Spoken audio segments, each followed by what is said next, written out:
السلام عليكم ورحمة الله وبركاته. أهلا بيكم في فيديو جديد في ريفيو وسام.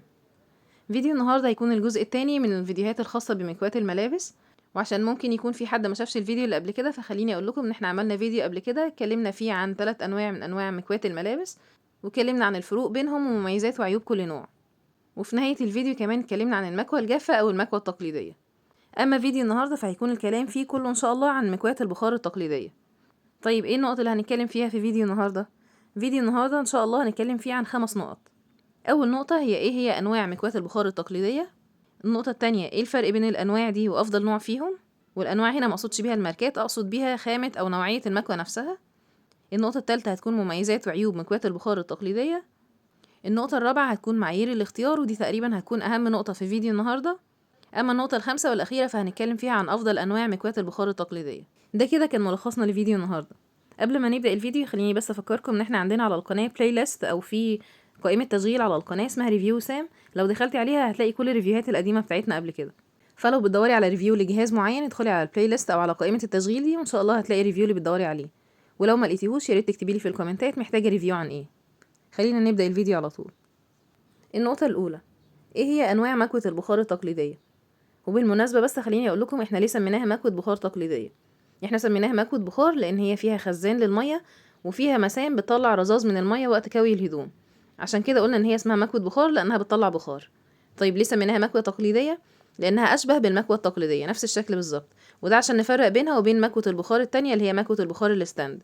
بما ان الاتنين مكوة بخار فحبينا نفرق في الاسم بينهم، فهنقول على دي مكوة بخار تقليدية، اما التانية هتكون مكوة ستاند عشان بس نفرق بين دي ودي. طيب ايه هي انواع مكوة البخار التقليدية؟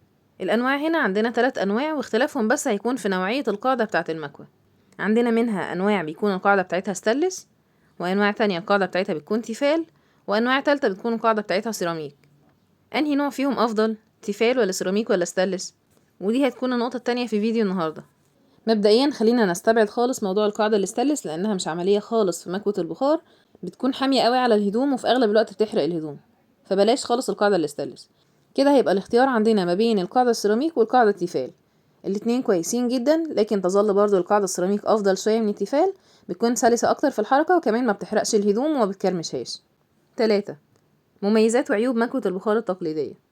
لو شفنا مميزاتها هنلاقي ان اول ميزة فيها ان هي سهلة جدا وسريعة وكمان خفيفة في الاستخدام. الميزة التانية ان هي فيها بخاخ للمية، فما بنحتاجش خالص موضوع بخاخ المية الخارجي. طيب عيوبها، العيب الوحيد لمكوة البخار التقليدية هي انها بتحتاج حيز من المكان لانها بتحتاج ترابيزة مكوى، والعيب ده تقريبا ما ظهرش غير بعد ظهور المكوى الستاند.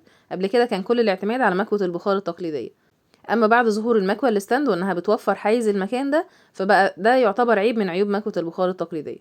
وعلى فكرة العيب ده مش هيبقى عيب عند كل الناس اللي شققها ما شاء الله واسعة مش هيحسوا خالص بالموضوع ده، لان كده كده عندهم مكان لترابيزة المكوى.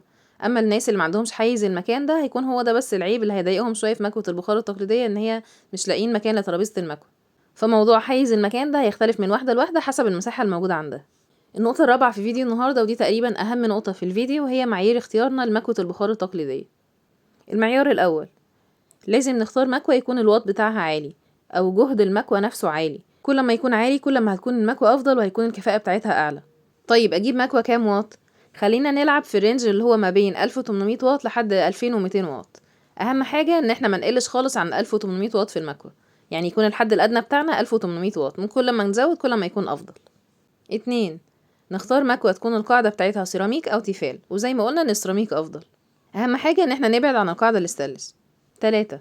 امسكي المكوى كده ودوسي على القاعدة بتاعتها، او بالاخص المكوى اللي القاعدة بتاعتها ستانلس لو حد هيجيب ستانلس، وشوفي المكوى دي القاعدة بتاعتها بتلب وبتروح وتيجي معاكي ولا لا. لو القاعدة دي بتلب ابعدي خالص عن المكوى دي تقليد مش اصلية.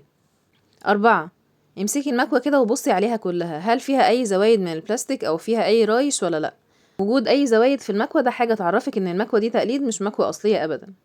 المعيار رقم 5 وده اهم معيار في معايير اختيار المكوى، ودي هتكون حاجة مؤثرة جدا. لازم المكوى اللي هتشتريها يكون فيها ثيرموستات، ما يكونش فيها ثيرموديسك. ثيرموستات او ثيرموديسك ده اللي احنا بنقول عليهم ترموستات وترموديسك، بس هو اسمهم الاصلي ثيرموستات وثيرموديسك. ثيرم اللي هي من حرارة يعني. طيب نعرف منين بقى ان هي فيها ثيرموستات او ثيرموديسك، وايه هي اصلا الثيرموستات وايه هو الثيرموديسك؟ هقول لكم الموضوع ببساطة قوي. الثيرموستات ده هو أداة للتحكم في درجة الحرارة يدويا. تقدري تتحكمي في درجة الحرارة بإيدك عن طريق البكرة بتاعة درجة الحرارة في المكوة. فمثلا تختاري درجة حرارة 1 2 3 10 زي ما انت عايزة. طيب ايه الثيرموديسك بقى؟ الثيرموديسك ده هو أداة بتساعد على المحافظة على درجة حرارة معينة. يعني ان المكوة مثلا ما يزيدش درجة حرارتها عن 5 وما تقلش عن 5، هي تفضل ثابتة عند 5 بس. فالثيرموستات يبقى حاجة بتساعد على التحكم في درجة الحرارة يدويا، اما الثيرموديسك فهو أداة للمحافظة على درجة حرارة معينة ما ينفعش نتحكم فيها يدويا. ده كده الموضوع ببساطة. خليني كمان اوضح لكم الفكرة اكتر واقول لكم مثال على الموضوع ده. لو احنا عندنا مكوة فيها ثيرموستات، فاحنا هنقدر نظبط درجة الحرارة عن طريق البكرة الموجودة في المكوة على درجة حرارة 1، على درجة حرارة 2 5 7 زي ما احنا عايزين حسب نوعية الهدوم اللي احنا هنكويها.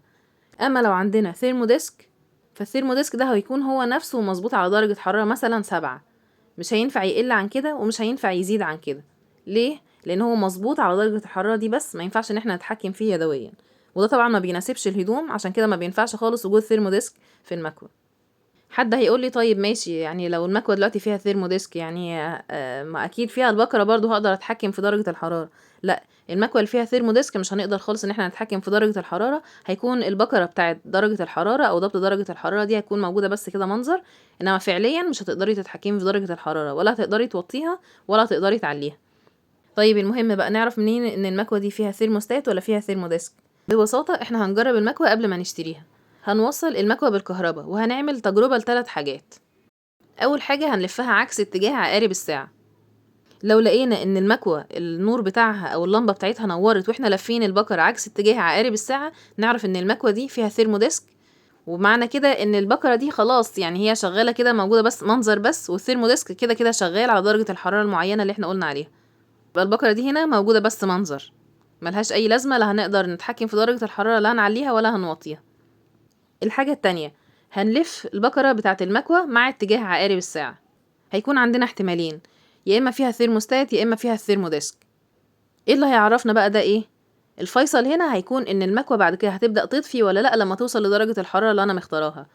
يعني مثلا لو انا مختارة درجة حرارة 1، المكوة اللي فيها الثيرموستات المفروض اول ما توصل لدرجة حرارة 1 اللمبة بتاعتها هتطفي، تكون هي كده خلاص وصلت لدرجة الحرارة اللي انا مختارها يدويا، فالمفروض ان هي تطفي. لو ما طفتش وفضلت منوره على طول، برضو تعرفي ان المكوه دي فيها ثيرموديسك ما فيهاش ثيرموستات، وبكده برضو البكره دي هتفضل موجوده كده بس منظر، مش اكتر من كده، وبرضو مش هيكون في تحكم في درجه الحراره. يبقى زي ما قلنا عندنا 3 تجارب، هنلفها مره عكس اتجاه عقارب الساعه، مره مع اتجاه عقارب الساعه، والخطوه الثالثه ان احنا هنستنى نشوفها بتنور وتطفي ولا لا لما بتوصل لدرجه الحراره اللي احنا مختارينها يدويا. ده كده ببساطة موضوع الثيرموستات والثيرموديسك. يا رب اكون قدرت اوصل لكم الفكرة وتكونوا فهمتوا انا قصدي ايه. بس ضروري جدا تاخدوا بالكم من الموضوع ده، لان هو اكتر حاجة مؤثرة في المكوة واكتر حاجة بيكون ملعوب فيها في المكوة هو الموضوع بتاع الثيرموستات والثيرموديسك. النقطة الخامسة في فيديو النهاردة هي ايه هي افضل انواع مكوة البخار التقليدية في الفئات السعرية المختلفة، سواء فئة سعرية عالية او متوسطة او اقل من المتوسطة. خلينا نبدأ بالفئة السعرية العالية. افضل مكوة في الفئة السعرية العالية هي مكوة براون، يليها تيفال الفرنساوي، وبأكد تيفال الفرنساوي مش تيفال المصري. اهم حاجه في مكوة براون او تيفال الفرنساوي ان احنا نتاكد ان احنا نشتريهم من مكان يكون مضمون ومكان ثقه، عشان نتاكد ان احنا اشترينا المكوة الاصليه مش مكوة تقليد.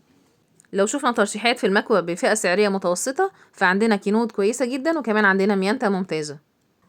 اما الفئه السعريه الاقل فعندنا المكوة بتاعت تورنيدو والمكوة بتاعت سوناي، الاتنين مناسبين جدا كجوده مقابل سعر. وبكده يكون كلامنا النهارده عن مكوة البخار التقليديه انتهى. ان شاء الله الفيديو الثالث الخاص بالمكوة اللي هو عن مكوة الستاند هينزل خلال ايام. اتمنى فيديو النهارده يكون افادكم ويكون رد على استفساراتكم. لو في اي اسئله تانية انا معاكم في الكومنتات اكتبوا لي وهرد عليكم ان شاء الله. كمان لو محتاجين ريفيوهات في اي حاجه اكتبوا لي في الكومنتات احنا محتاجين ريفيو عن كذا، وان شاء الله نعمله في اقرب وقت ممكن. يا ريت لو عجبك فيديو النهارده ما تنسيش تعملي لنا لايك للفيديو وتقول لنا في كومنت عجبك ليه، وكمان لو ما عجبكيش اعملي لنا ديسلايك وقول لنا في كومنت ما عجبكيش ليه عشان نتفادى الاخطاء دي في المرات اللي بعد كده. اشوفكم ان شاء الله في فيديو جديد. كنتم في ريفيو سام، والسلام عليكم.